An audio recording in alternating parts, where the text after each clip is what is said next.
Hello, I'm Barbara Alysen. This module on interviewing is part of the course Introduction to Journalism. Today we're focusing on interviewing for short news stories in print or online media. Young would-be journalists often say the profession attracts them because they like to write. But journalists need more than that. They need to be curious and they need to talk to people.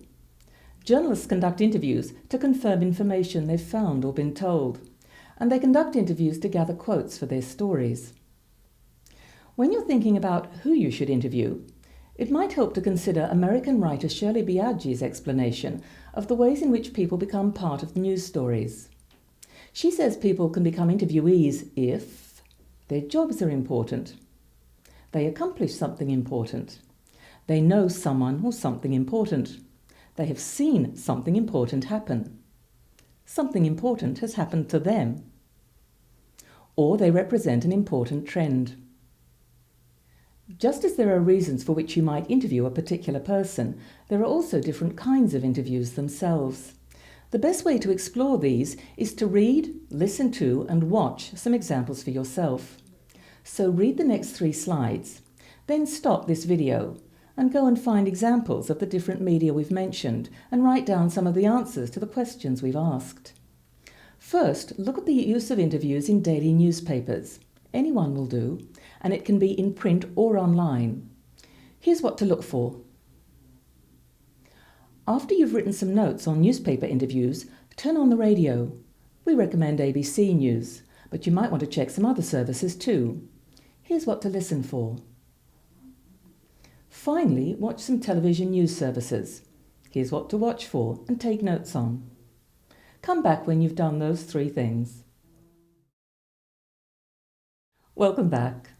Although this unit will require you to write news stories, we thought you might want to start thinking about broadcast news as well, even if just for comparison.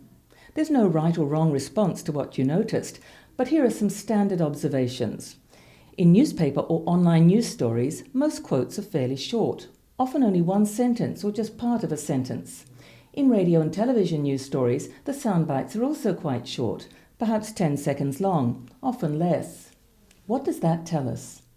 The reason quotes and sound bites in news stories are quite short is because they're used to add something to a story, not to tell the story. The reporter tells the story. The quotes add authenticity by introducing the words of people with something to contribute to the story. They also add the variety of other voices to the narrative. Once you understand the way quotes are used in a story, it will help you conduct your interviews. Ask yourself, what do you need or want from the interviewee?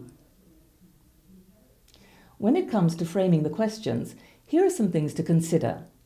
Every interview will be different, but the types of stories you write when you're starting out will probably be short or shortish, approximately 400 to 600 words, so you will want only a few sentences of quotes from any one person. You will probably want 2 or more interviews per story. Now, by the time you're ready to interview, you should know the angle to your story, but be prepared to change it if a better one comes out of the interviews. Once you have an angle to your story, you will know the issue or topics on which you need information or comment from the interviewee. This will guide your questions. Here are some tips. Don't overcomplicate the process. Keep your questions short and to the point. Make sure you can spell and pronounce the interviewee's name. Make sure you know their title or how you should describe them in your story. What about the location for your interviews? Ideally, you would want to interview in person, face-to-face, but many interviews are conducted over the phone these days just because it's quicker and cheaper. You can also use email, but if you do, make sure you write this into your story because email lacks the spontaneity of a personal interview. So a quote gathered by email might be written in the way we're showing on the screen. You might be wondering if you need to record your interviews. This raises several legal and ethical issues, depending on whether the interview is conducted in person or over the phone. The short answer is you must have the interviewee's consent to record. At this stage, you only want short quotes, so try to take good notes instead. If you need to record, your mobile phone will probably have a recording function, which only works if you're not making a call at the same time. But do not use this without consent. Now, before you look at the rest of this slideshow, check out the media sites we suggested earlier and make some notes about how quotes from interviews are used. Does the writer use full sentence quotes or just a few words within a longer sentence? How does the reporter put quotes into context? So, stop the slideshow, look at some media examples, take notes, and then come back.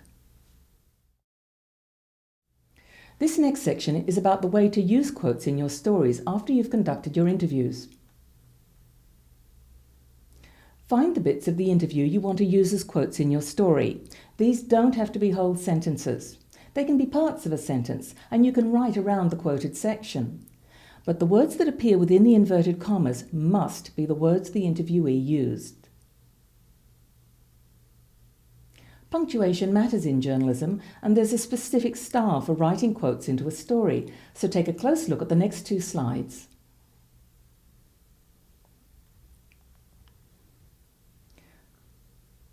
Note that the most common verb journalists use when quoting someone is said or says. For the time being, this is the one you should use most of the time. We expect you to conduct your own interviews in our units, but sometimes, just sometimes, you may be justified in using a quote found on a subject's social media sites or in a media release. If you do, you must be honest about this. You must attribute the quote properly. Have a look at these examples on the screen.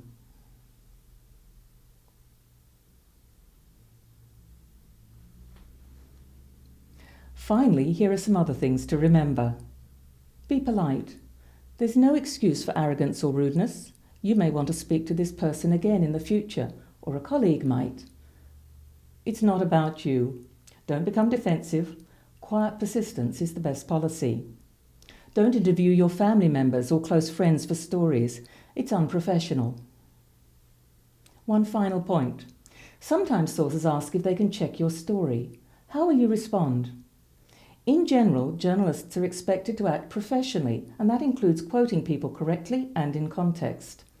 We take responsibility for our work, like other professionals, and we don't give copy approval to the people in our stories, who may represent just one side of an argument. Many journalists have to work at such high speed that there's no time to check back with sources unless they really need to ensure accuracy. So this is a case-by-case issue, and it requires some thought.